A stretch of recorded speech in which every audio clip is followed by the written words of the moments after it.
भर्खरै हामी क्लास सकिने बित्तिकै क्रिकेट खेल्न जाने भनेर गएका थियौँ। ध्रुवले त रुखमा चढेर ढुङ्गाले हानेछ। नम्बर भन्यो मान्दैन। ऊ सर हेर्नुहोस् त रिताको त पिटीमा लागिहाल्यो। हेर्नुहोस् न मलाई पनि झन्डै लागेको, मैले यसो नचेलेको भए मलाई पनि लागिहाल्थ्यो। सर मलाई लागिहाल्यो। यहाँ लाग्यो सर तिमीहरू सबैले उसलाई जिस्कायो होला? होइन सर। तिमीलाई पनि लाग्यो? सर मलाई लागेन। ओके रुखमुनि काट्ने हाम्रो क्रिकेट बलमा त्यो ढुङ्गा त रुखमाथि चढेको रहेछ, अझ ढुङ्गाले हान्न खोज्दै थियो। सर सुरुमा त हामी खेल्न बोलाउँदा आउँदै आएन, पछि त उल्टै हामीलाई ढुङ्गाले पो हान्न थाल्यो। हामीबाट त ब्याट पनि खोजिरहेको थियो। हामी त भाग्दै आएको हेर्दा हेर्दै रितालाई त लागिहाल्यो है। क्लास सकिने बित्तिकै हामीहरू सबैजना क्रिकेट खेल्न जाने भनेर गएका थियौँ। ध्रुवलाई पनि बोलाएको तर के आउँथ्यो र हामीले बोलाउँदा उल्टै रुखमा चढेर ढुङ्गाले पो हान्न थाल्यो। कस्तो बाटो जस्तो सोध्यो त जति भने टेर्दैन। सर अझ त्यसले आज ल्याबको सारा सामग्री फुटालेर एकताको उता पुर्याइदियो। अझ मैले नयाँ साथी हो नराम्रो मान्ला भनेर सम्झाउन गएको उल्टै मेरो कुराले रिसाएर खेल्न समेत आएन। सर आज हामी ब्याडमिन्टन खेल्ने भनेका थियौँ, तर त्यो ढुङ्गाले मेरो नयाँ ब्याडमिन्टनको तार पनि टुटाएर फालिदिएछ। हामीले त खेल्नै पाएनौँ नि।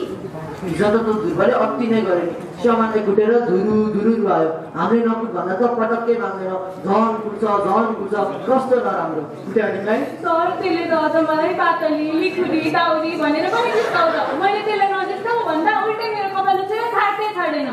सर उसको त सब दिनानुदिन बढ्दैछ, कहिले हाम्रो सर्टमा कोटिदिने त कहिले हाम्रो खुट्टामा कोटिदिने। उसको त यो बदमासी सकिँदैन। सर हजुर थाहा छ हिजो बेलुकासम्म मेरो दराजमा 1000 रुपियाँ थियो नि, दसैँमा घर जान चाहिन्छ भने आमाले दिनुभएको थियो। बिहान हेर्दाखेरि त पैसै छैन।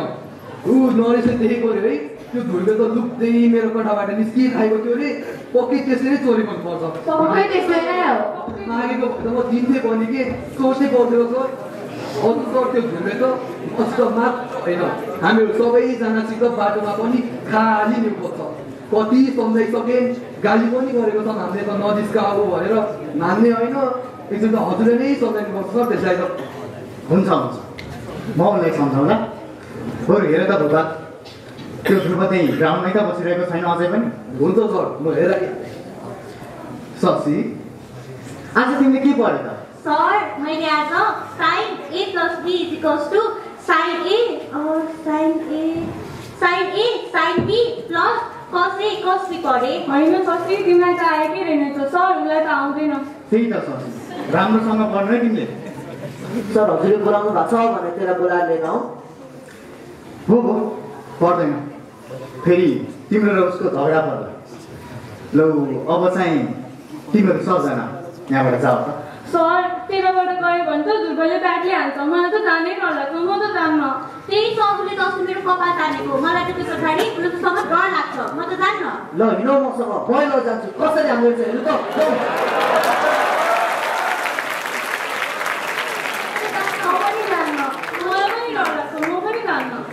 किन चाहिँ तर्सेका तिमीहरू? अब गौला हो र भने एकचोटि हाने भन्दैमा फेरि पनि हानिरहला र? उसलाई तिमीहरू नजिस्काउनु, तिमीहरूले जिस्काएपछि त हानिहाल्छ नि। ल मेरो मसँग कसरी हान्दो रहेछ म पनि हेरौँ। ल हेर आज सबैजना कहाँ गएछन् भनेको त यहाँ भेला भएर पो बसेका। होइन तिमीहरूलाई आज खेल्न जानु दिनु भएन? आज धोबी दाइको आमाको लुगा आउने दिन पनि हो, मलाई त ढिलो भइरहेछ। जाऊ तिमीहरू खेलेर बस्छ किन उभियो बेकार? होइन के भयो तिमीलाई? कमलाजी आज यिनीहरू सबै तर्सिरहेछ। त्यो ध्रुव छ नि, त्यो ध्रुवले यिनीहरू सबैलाई रुखमा चढेर ढुङ्गाले हानेछ क्या, त्यसैले तर्सिरहेका यिनीहरू। त्यसैले पो रहेछ। म पनि अघि आउँदाखेरि त्यही रुखैमा उभिरहेछु। भुपालहरू पनि सबैजना त्यतै छन् क्यारे। बोलाउँदाखेरि पनि बोलेन, ठुस्केर बसिरहेको। किन भनेको त यही कारणले पो रहेछ। म आज त्यसको पूजा गर्छु। ल जाऊ तिमीहरू। फेरि होइन सर, त्यो ध्रुवले त अझाक्री नै गर्यो है। उसको बदमासी त दिन प्रतिदिन बढ्दै गइरहेछ। 8 कक्षामा पढ्ने भइसक्यो, त्यही पनि कहिले कसको किताब च्यातिदिन्छ, कहिले कसको लुगा फटालिदिन्छ। अरू के गर्छ त्यो ध्रुवले? भर्खर नयाँको केटो कोही साथी हुँदैन भनेर खाना बोलायो, बोलाइ पाछो सबै कुरा हुत्ताइदियो, पालिदियो। हामीले त केही खाना नै पाएन। अस्ति भर्खर लगाएको नयाँ सिसिटिभी पनि उसले फुटाइदियो, अनि शम्भु सरले हामी सबैजनालाई गाली गर्नुभयो। कति नराम्रो। सिसिटिभी पनि फुटाले उसले। अस्ति भर्खरै हामीले कक्षा कोठामा टालेको सबै चार्ट पेपर उसले च्याटचुट पारेर डस्टबिनमा फालिदियो। उसले गरेर हामीले सबै फेरि नयाँ बनाउनु पर्यो। कस्तो बदमास छ। अझ उसले तपाईँलाई गाली पनि दिँदै थियो। हामी तपाईँहरूलाई नभनेको मात्रै हो। अझ त्यति मात्रै हो र हामीले त नानादरी भन्छ अझ हजुरको पनि नानादरी नाम राख्दै जस्तो हेर्छ नि त्यसले। त्यस्तो पो गर्छ? त्यस्तै गर्छ त्यसले। मैले राति 2 वर्षमा बसेर गरेको क्रियाकार्य च्यातेर आफ्नो काखीमा टालिदिएछ। मैले त क्रियाकार्य बुझाउन नि पाएन। सर, म्याम, म कोठामा बसिरहेको बेलामा त्यसले कोठाको चुप्पु लगाएर भागिदियो। म झन्डै 2 घन्टासम्म कोठामै थुनिएको थिएँ नि। अझ त्यति मात्रै हो र हाम्रो कक्षाभित्र छिरेर हाम्रो सामान पनि लाने गर्छ नि त्यसले। अझ हिजो त मेरो स्कुल ब्याग पनि चोरेको देखेको मैले। कस्तो नराम्रो। हामी कक्षाको बेला हाम्रो सम्झाउन जाँदा पनि मुख बिगारेर गिचोने काम मात्र गर्छ। हामी कति सहने भन्नु त? मेरो धोबीबाट आएको सबै सफा कपडालाई फोहोर पारेर डस्टबिनमा पालिदियो। मसँग लगाउने कपडा नै छैन। तिनीहरू पढ्दैछ, यसरी त हामीलाई बस्नै गाह्रो हुन्छ। देख्नु भयो सर, अब नयाँ आएको विद्यार्थी भनेर हामी पनि कति छुट दिइरहँ भन्नुहोस् त। यसरी एउटा विद्यार्थीले गर्दाखेरि हाम्रा अरू पुराना विद्यार्थीहरू सबै बिग्रन के भइलाग्ला र सर? मलाई त यो निको लागिरहेको छैन। होइन कमलाजी, कुनै केटाहरू यस्तै अप्ठ्यारा पनि हुन्छन् नि।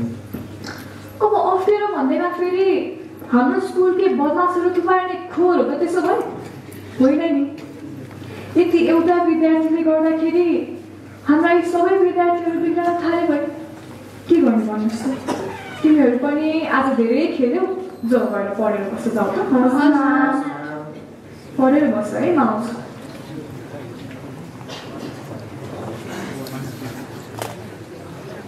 होइन सर,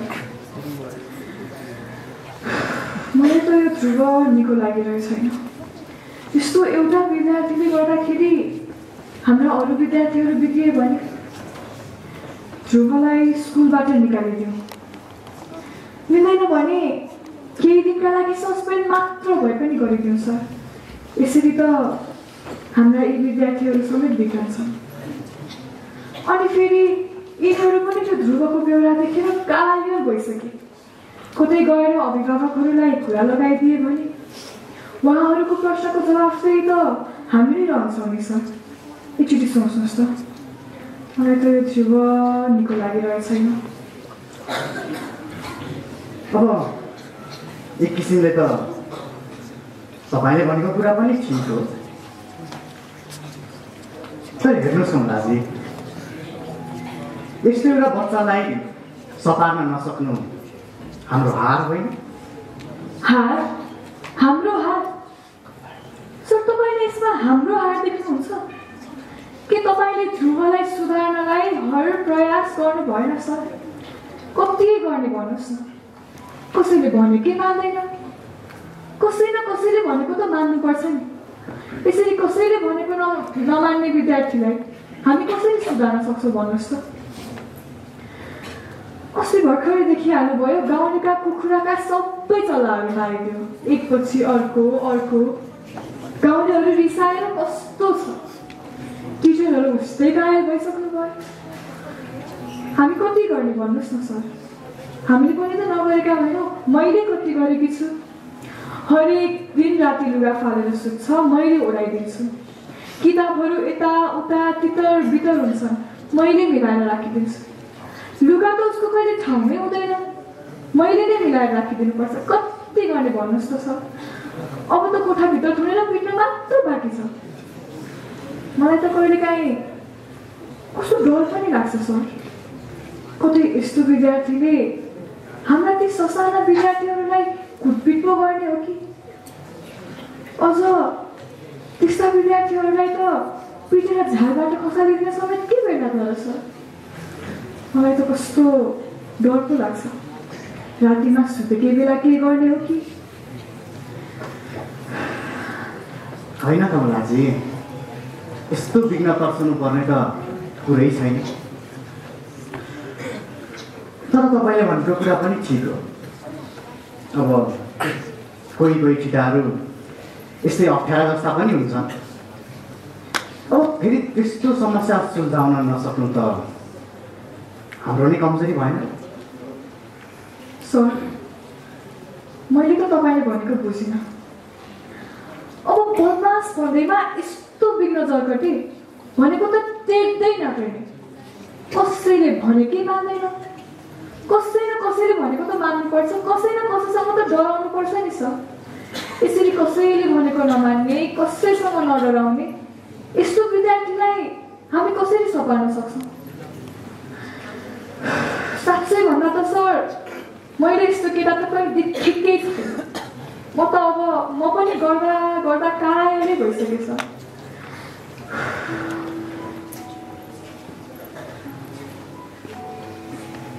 कमलाजी,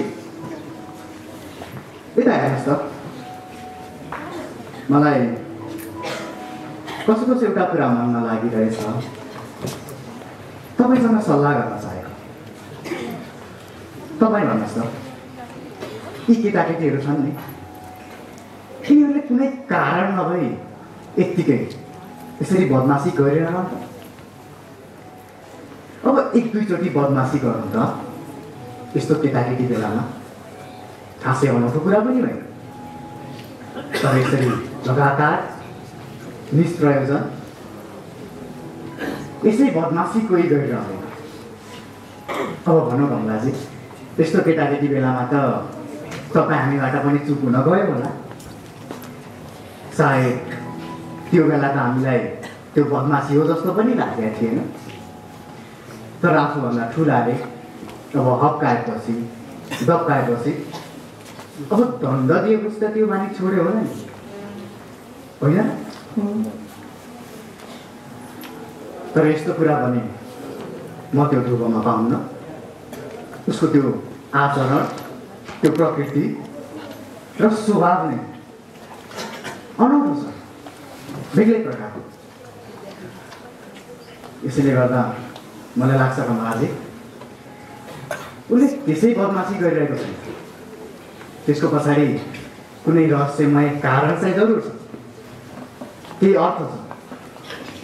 तर त्यो अर्थ हामीले नबुझ्नु बेग्लै कुरा हो। तपाईँले के भन्न खोज्नु भएको छ? मैले अलि बुझिनँ नि, साँच्चै बुझिनँ। एकछिन पक्छ।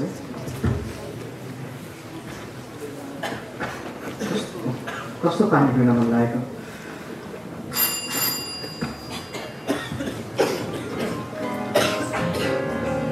कहाँ गएछ नि त?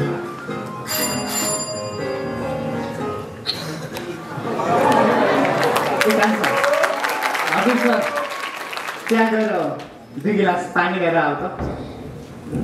एकपटक फेरि 2 गिलास पानी। के रे? पानी। ए रानी प्रिन्सिपल सर, पहिला त 1-2 गिलास पानी माग्नुहुन्थ्यो बा, अहिले रानी माग्नुहुन्छ। भन्नुहोस् न सर, के ल्याऊ? कोल्ड रानी ल्याऊ कि हट रानी ल्याऊ? पानी भनेको पानी, त्यो पिउने पानी हुन्छ। के भनेको के सुन्छु मैले त? त्यो छोडा बरु त्यो स्टोरेज छ नि, त्यहाँबाट एउटा त्यो फाइल चाहिँ लिएर आऊ त। एकपटक फेरि फाइल लिएर आऊ त, फाइल। पानी, टाइल, साँच्ची हतौडा पनि चाहियो, टाइल खोल्नु परेन। ए साँच्ची त्यो दिमागले त कुरा भेट्दैन जस्तो छ। किन र? जे भने त्यहीको बिगार्न कम्सिन्छ त। के हो यस्तो? फाइल भने फाइल। अब कान सफा नगरे महिनौ बितिसके, आफ्नो तलब भने पनि आएकै छैन। मैले त कानै जाँच्न भ्या छैन। सुने यहाँ, तिम्रो त्यो तलब छ नि त्यो भोलि आउनेवाला छ। हस् त्यो तलबले चाहिँ त्यो आफ्नो काम चाहिँ ठिक गर्न नबिर्सिनु नि। प्रिन्सिपल सरले नि ठट्टा गर्नुहुन्छ, कत्रो गोजी भरिने गरी तलब दिए जस्तो।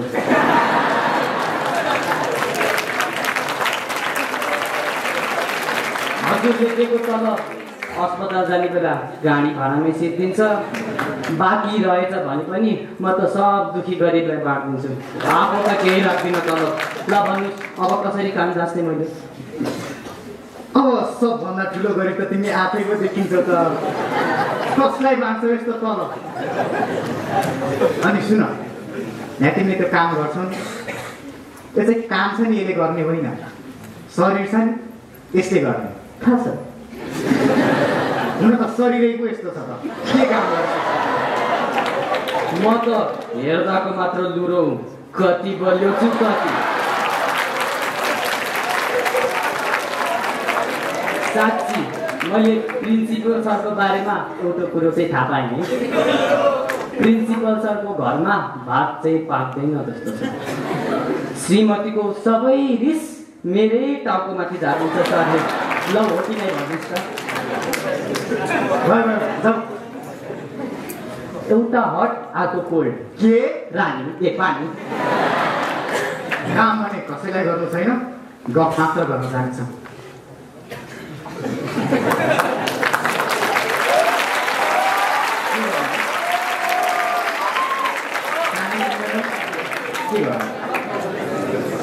साँच्ची हामी त्यो ध्रुवको कुरा गर्दैछौँ। तपाईँले त्यो ध्रुवको आचरण निहालेर हेर्नुहोस् त। अब बदमासी त जरुर उसले गरिरहेछ, के उसलाई थाहा छैन? त्यसबाट हामीहरू रिसाउँछौँ भने त्यो कुरा पनि उसलाई थाहा छ, तर तै पनि उसले बदमासी गरिरहेछ। अब तपाईँले देखिहाल्नुभयो, उसले एकचोटि मात्र होइन 10 चोटि त्यो पर्खालको इच्छा उठाएर फालिदिन्छ। फेरि तपाईँले त्यो ध्रुवलाई सम्झाउनुहुन्छ, अब पिट्ने धम्की पनि दिनुहुन्छ, तर ऊ भने अब अलिकति पनि टेर्दैन। उसले त यहाँका केटाकेटीहरूलाई पिट्छ, अब रुवाउँछ। तपाईँ जे सुकै गर्नुहोस्, त्यो ध्रुव आफ्नो बानी छोड्नेवाला छैन। अस्ति भर्खर तपाईँले देखिहाल्नुभयो, उसले एउटा मात्र होइन 5-5वटा कुखुराका चल्ला लगातार मार्यो, एकपछि अर्को र अलिकति पनि नअस्केर त्यो निर्दयतापूर्वक। त्यो ध्रुवको मनमा अलिकति पनि त्यो करुणा जस्तो भाव उत्पन्न त भएन नि। देख्नुभयो त तपाईँले? अब यसैले गर्दा हामी यो यसले मासी गरेको छ भनेर यसरी दण्ड दिएर हामी चुप रहन सक्दैनौँ। तपाईँलाई चाहिँ हेर्नुहोस्, म यो बाल मनोविज्ञान पढ्दै थिएँ। अब यहाँ भन्छ कि कुनै अतृप्ति, असन्तुष्टि या यस्तै मनस्थिति नभइकन नि यी केटाकेटीहरू तिनै कामहरू गरिरहँदैन जसबाट ठुला बडाहरू रिसाउने गर्छन्। अब यस्ता प्रकारका विद्रोह भने कुनै कारणवश निस्कँदा रहेछन्, तर हामी भने त्यो बदमासीको भाषा बुझ्दैन, त्यसलाई अर्थ लगाउन सक्दैन। अब खाली बदमासी गरेको छ भनेर दण्ड दिएर अब सपार्ने चेष्टा मात्रै गर्छ।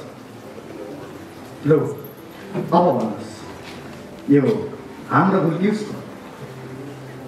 यी केटाकेटीहरूले त्यो नजानिकन बोलेको त्यो बेचैनी र असन्तुष्टिको भाषा त त्यही बदमासी न हो। अब त्यो भाषा त हामीले बुझ्दैन।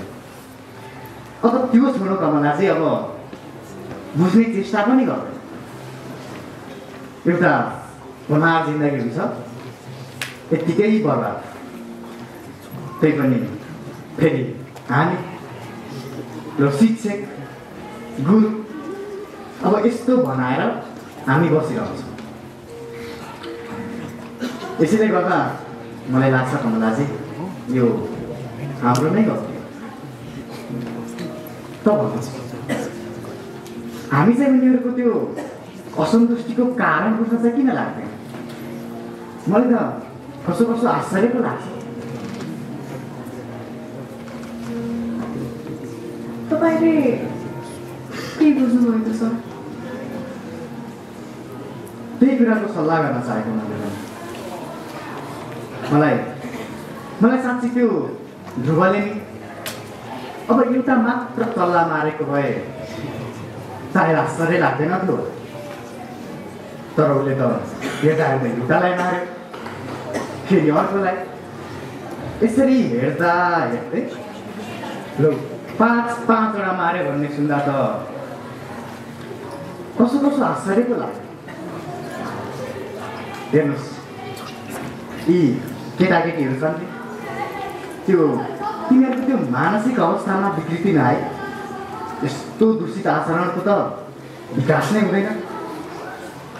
त्यसैले गर्दा मलाई लाग्छ कमलाजी यो ध्रुव खालि त्यो अटेरी शरारती र त्यो बदमासी गरिरहने छिटो जस्तो त होइन। यो त कता कता मानसिक रोगी जस्तो पो लाग्यो मलाई। त्यही कुराको खोजी गर्ने इच्छा पैदा भयो र मैले हिजो मात्रै त्यसको पत्तो पाएँ। के रहस्य रहेछ त्यसो? के पत्तो पाउनु? सर यो ध्रुवले त वाक्यै पाइसक्यो। हेर्नु न, ऊ त्यहाँ त क्लासरुमको ध्यानमा त ढुङ्गाले हानेछ। एक दुईवटा झ्याप त मेरै आँखा अगाडि पनि फुट्यो। अब के गरेँ? सन्धाको हो त्यो मान्दैन। अन्त मैले सुनेको है नानी प्रिन्सिपल अफिसको कोठामा नि ढुङ्गाले हान्ने कुरा गर्दै थिएँ। म त भनिसकेँ, अब हजुरहरूले नै सघाउने हो, सुनाउनु पऱ्यो। मैले त भनिदिएकै हो मान्छे गरेको गइहाल्यो। सर र मैले सल्लाह गरेर के गर्नु हुन्छ। एकचोटि सम्झाइदिनु है। ल देखिहाल्नु। अब यस्तो छ, मैले त्यो ध्रुवलाई हिजो एउटा कुरा भनेको थिएँ। अब त्यो कुरा पुरा गरिदिएन भनेर ऊ मसँग यसरी बदला लिएको। यी केटाकेटीहरूको त्यो बदला लिने ढङ्ग कस्तो देखिहाल्नु पनि तपाईँले के पत्ता लगाउनु भयो त्यो चाहिँ सुन्नु न सर। तपाईँ बस्नुहोस् न। आज छ नि त्यो ध्रुव लगभग 3-4 चोटि यहाँ मेरो अफिसभित्र बसेको थियो। अब बिहान त म यी केटाकेटीहरूलाई पढाउँदै थिएँ, यसो हेऱ्यो अनि गइहाल्यो। अब दिउँसो भने म त्यही बाल मनोविज्ञान गर्दै थिएँ। त्यति बेला उसलाई ध्यान दिन सकिनँ। त्यति बेला फेरि पानीले पठाइदियो। फेरि तेस्रो पटक म कुनै अर्कै कुरामा तल्लिन्थेँ, उसलाई ध्यानै दिन सकिनँ। त्यति बेला पनि उसलाई फेरि रिस उठ्यो होला, त्यसैले आज यस्तो काण्ड गर्दैछ। तपाईँले देखिहाल्नु पनि यी केटाकेटीहरू पनि ठुला बडालाई त्यो कम सजाय दिन त जान्दैन नि। देखिहाल्नुभयो तपाईँले? होइन, तपाईँले के पत्ता लगाउनु भयो त्यो त भन्दै भन्नु सर। म जाउँ है अहिले? बस्नुहोस् न तपाईँ। अब केही कुराको सल्लाह गरौँ भनेर तपाईँलाई यहाँ यत्तिका बेर पर्खाएको, फेरि तपाईँ जाने कुरा गर्नुहुन्छ। भन्नुहोस्, यो संसारमा सबभन्दा ठुलो भावना प्रेम न हो? आमाको स्नेह र बाबुको प्यार नपाइकन केटाकेटीहरू संसारमा हुर्कन त हुर्कन्छ, तर त्यस्तो त्यो अतृप्ति र त्यो असन्तुष्टिले गर्दाखेरि नि उनीहरूको त्यो मानसिक विकार उत्पन्न गर्दो रहेछ, जसले गर्दाखेरि बाहिरबाट हामीले मानिस जस्तै देखे पनि उनीहरू त भित्रबाट त पुरा रित्तो खोक्रो र क्रूर समेत हुन फेरि मान्दो रहेछ नि। त्यो सहानुभूति माया र स्नेह बिना हुर्कँदा आज हेर्नुहोस् त्यो ध्रुवको हालत। ध्रुवलाई उसकी आमाले लगभग 3 वर्षमा छाडेर पहिलो गयो। उसको बाबुले यहाँ ल्याएर राखिदियो। अब सोच्नुहोस् त्यो ध्रुवलाई थाहा छ आफ्नी आमा जिउँदैछ भनेर, तर उसकी आमा भने उसलाई यहाँ देख्न भेट्न समेत आउँदैन। यहाँ अब सबैका आमाहरू भेट्न आउँछन्, तर ध्रुवकी आमा त यहाँ कहिले आउँदैन। तपाईँले देख्नु भएको छ त? अब यसैले गर्दा मैले उसलाई हिजो सोधेँ, ध्रुव तिमीले यसरी किन बदमासी गर्छौ? तिमीलाई के कुराको कमी भयो? तिमीले यसरी किन हामीलाई दुःख दिन्छौ? यसरी किन थपथप गर्छौ? बताउ न। एकछिन त उसले केही पनि बोलेन। अनि एक्कासी बोल्यो उसले, अरू सबैका आमाहरू यहाँ भेट्न आउँछन्, सबलाई भेटेर जानुहुन्छ, तर मेरी आमा आएको खोइ त। यो सुनेर त म पहिले आवाज भएँ, केही बोल्नै सकिनँ म। त्यसपछि मैले उसलाई सोधेँ, त्यसो भए तिमी आमा आएपछि चाहिँ तिमी बदमासी गर्दैनौ त? उसले खुसी भएर जवाफ दियो, अह गर्दिन। अनि त्यसपछि मैले उसलाई सोधेँ, तिमीले आमा आएपछि चाहिँ तिमी राम्ररी पढ्छौ त?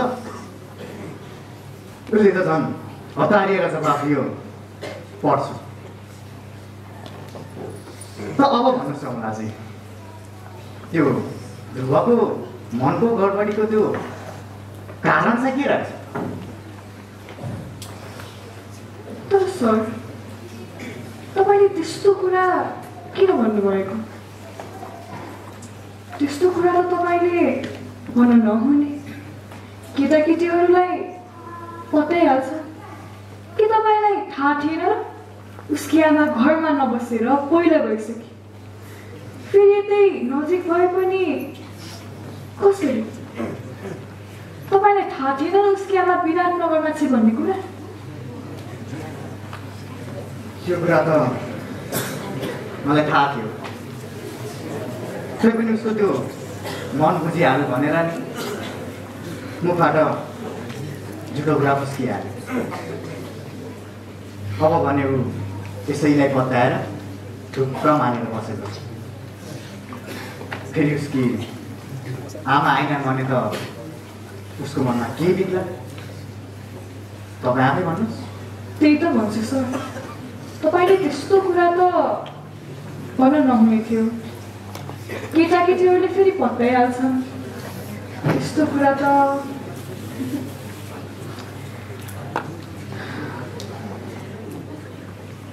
कमलाजी, तपाईँसँग एउटा सल्लाह गर्न चाहेको छु। हुन त यो कुन चाहिँ ठुलो कुरा हो र? तपाईँ हाम्रो लागि कसैको जिन्दगी सम्हाल्नु नै हाम्रो कर्तव्य। यहाँ बसेर पढाउँछौँ, सबै बच्चाहरूको त्यो हेरचाह गर्छौँ, उनीहरूको त्यो विचार, त्यो